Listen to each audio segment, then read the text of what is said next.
Welcome to the Pines at Clover Lane. My name is Matt, and this is Matt's Maintenance Corner. Today we're going to talk a little bit with you about how toilets operate and some preventative measures that you can take to help resolve issues before they become a problem.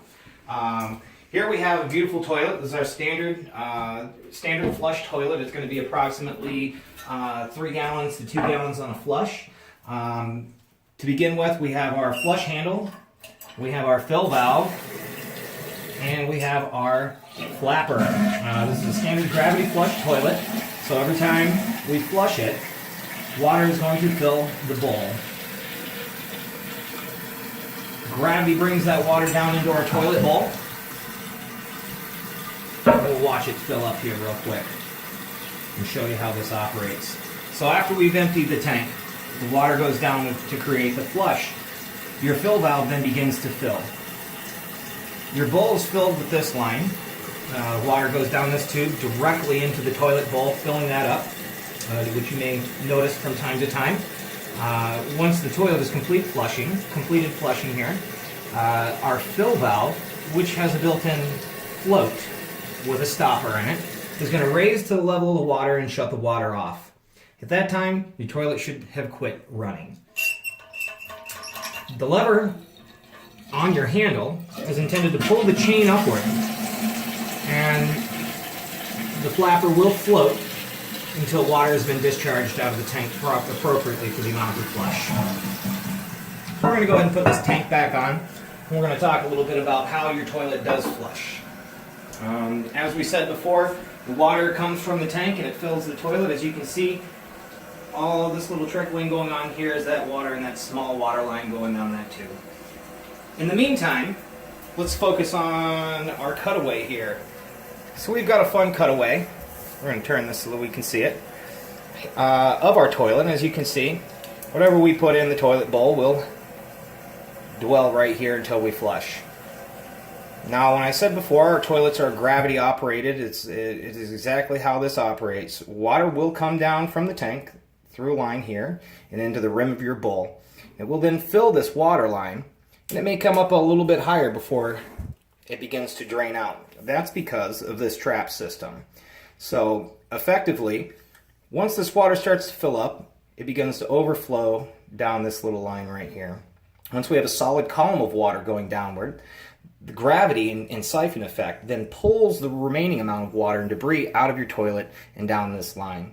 One of the most common issues that we have with the toilet being clogged is a clog in this general area or a clog in this general area from debris. So we want to make sure we're not putting too much stuff in there, because otherwise, without a plunger, we're going to have a mess. Start over here. We recommend that if you do have a clog in your toilet, you don't attempt to flush it again, as the water will rise all the way up, and if you have not cleared this clog or this obstruction in this toilet, the water will then flow over, and the volume of water that is in the tank currently will then overflow onto the floor. That could be anywhere between 1.5 to 4 gallons of water, depending on your toilet. So it's imperative that you remember, if you clog your toilet, do not flush it again. Please give us a call or give it a shot with a plunger and see if we can clear that line.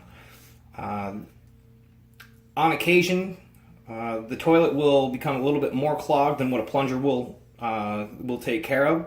At that time, we get our closet auger out, which is a manual operated handle spinning auger, and at that time we will clear the clog with a 4-foot snake.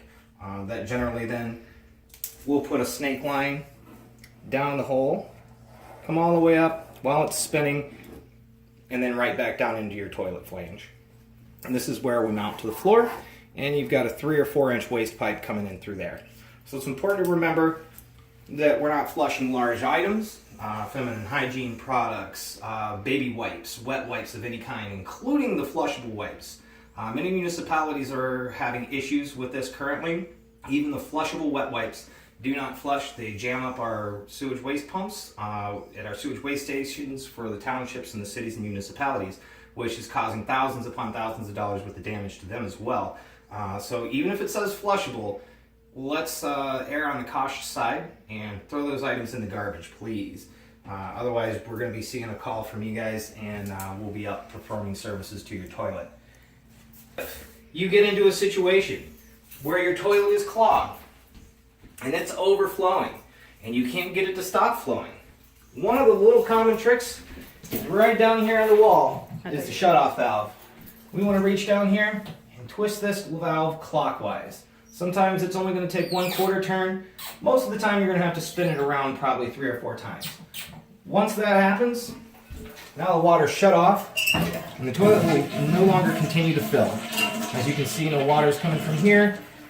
The hissing is stopped. We're merely draining the water out of the tank at this point. Now this toilet's operating correctly, so we're not going to experience a clog or an overflow. But in the event that you do have that happen, you can go ahead and shut that water off right there, and that should take care of your problem. Once again, thank you for visiting the Pines of Clover Lane. We encourage you to visit our website, www.thepinesofcloverlane.com. Thanks for joining us.